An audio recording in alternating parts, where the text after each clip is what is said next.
Il est 5h30 du matin et le jour se lève à San Miguel de Guamá. Dans la petite ville de l'État du Pará, au nord du Brésil, les vautours sont les premiers à se réveiller.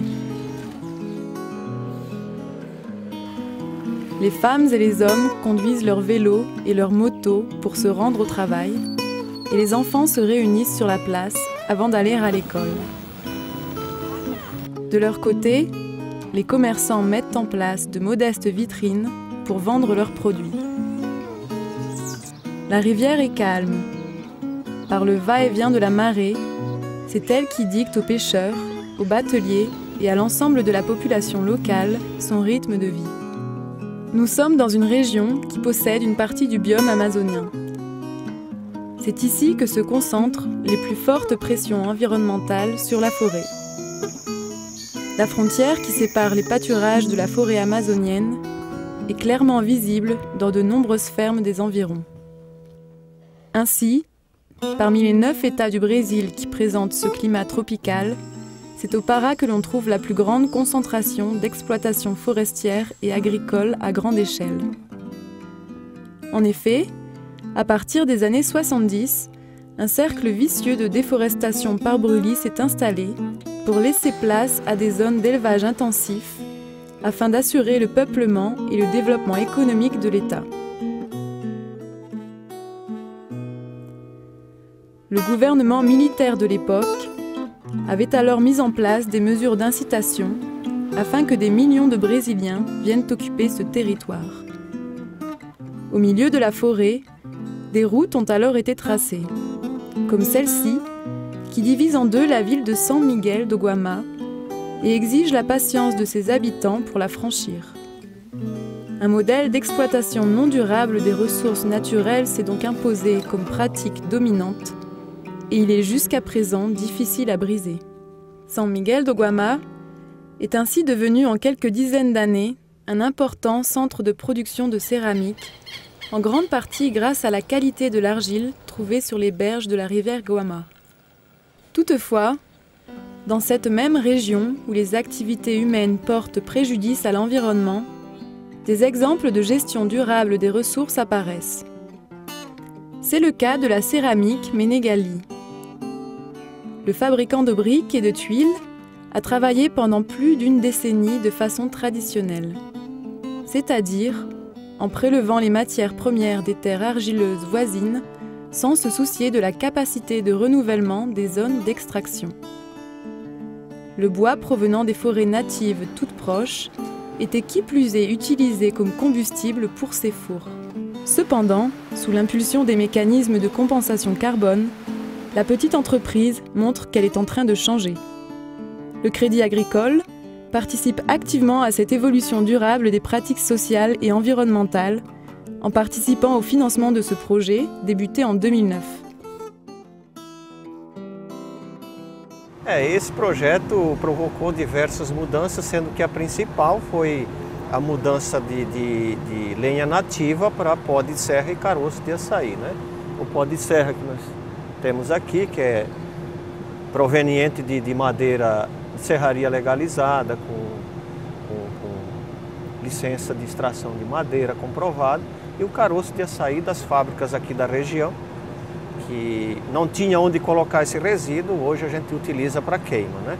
O fato de a gente estar usando esse tipo de biomassa permitiu que a gente automatizasse os fornos, né? Que antes com lenha não era possível, o funcionário tinha um contato direto com o calor e lenha não pode ser abastecido por máquina. Hoje essa biomassa permite que sejam abastecidos os fornos por máquina e isso trouxe também um benefício social, evidentemente, principalmente na parte de contato com o calor, que antes o funcionário era exposto ao calor. Então sempre que a gente constrói alguma coisa aqui, a gente objetiva, além da produtividade, que haja uma melhora também no aspecto do trabalho, da comodidade, do conforto do funcionário, né?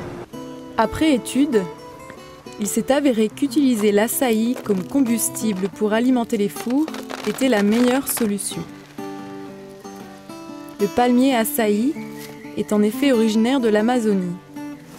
Son fruit est un aliment très important dans le régime alimentaire des habitants du Pará et remonte à l'époque précolombienne.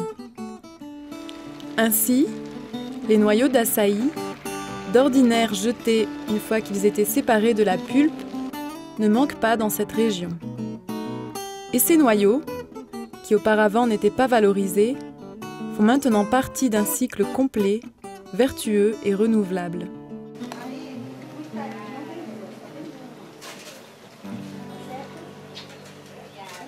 Le projet Menegali il est très intéressant parce qu'il va au-delà de la réduction des émissions de gaz à effet de serre.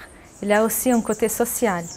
On utilise une méthodologie internationale qui s'appelle Social Carbon, qui nous permet de faire une évaluation rigoureuse des améliorations du projet dans 6 domaines différents. Le domaine social, humain, financier, natural, biodiversité e carbono. Sem o incentivo dos créditos de carbono não haveria essa preocupação da cerâmica. E sem também o incentivo não haveria investimento em novas tecnologias, equipamentos melhores para os trabalhadores e melhoria tanto socioambiental quanto tecnológica nas empresas. La brique, matériau de base de construction, a un prix de marché autour de quelques centimes d'euros. Cette valeur paraît faible quand on connaît sa fabrication, qui nécessite l'utilisation de machines et beaucoup de main-d'œuvre. Certaines structures sont donc souvent tentées d'utiliser des ressources naturelles moins coûteuses provenant d'exploitations illégales. Ce n'est pas le cas chez Menegali, où la matière première est obtenue de terres riches en argile, exploitées de manière légale sur des zones contrôlées par les agences environnementales, ce qui n'est pas toujours le cas au Brésil. La matière passe par une série de machines qui l'écrasent, la mélangent et la mouillent de sorte qu'elle prenne la forme voulue de briques ou de tuiles selon le moule utilisé. La pièce n'est pas encore prête à cuire. Elle doit d'abord sécher pendant un certain temps. Après la cuisson, à une température de 900 degrés pendant 16 heures, la porte du four est ouverte et la brique est enlevée. La chaleur qui se dégage est très importante, inhérente au procédé, mais elle était encore plus grande par le passé. Era muito quente, tinha que ter uma proteção muito forte aqui para você poder aguentar pouco tempo para colocar a lenha. A boca que era aberta, né, entendeu? Era muito totalmente diferente. Aqui à frente, como eu estou hoje aqui, ó, como eu estou no momento aqui, ó, eu não conseguia ficar. Eu sei tudo porque naquele tempo eu trabalhei e senti na pele como era antigamente naquele trabalho. Hoje mudou tudo porque é maquinário, através do pó. O forneiro só faz só simplesmente controlar e o pó vem através de tudo de máquina. Hoje melhorou muito, uma barbaridade. Melhorou totalmente, né?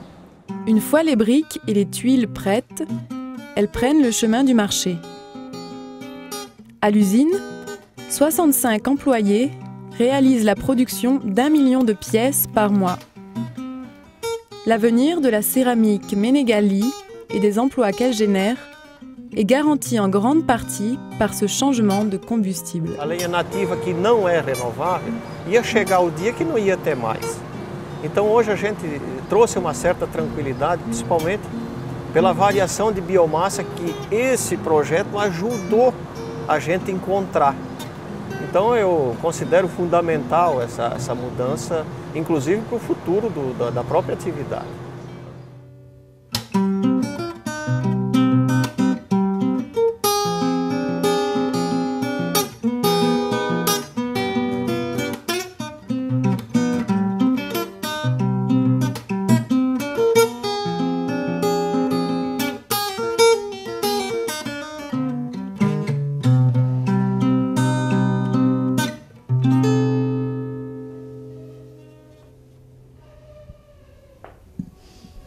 Coisa linda.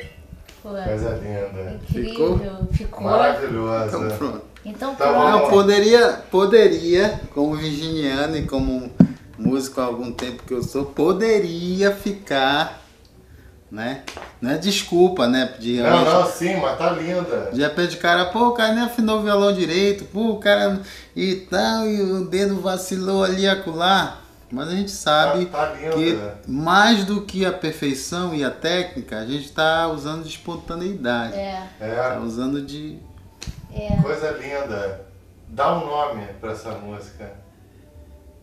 Nós. Nós. Nós. Que linda.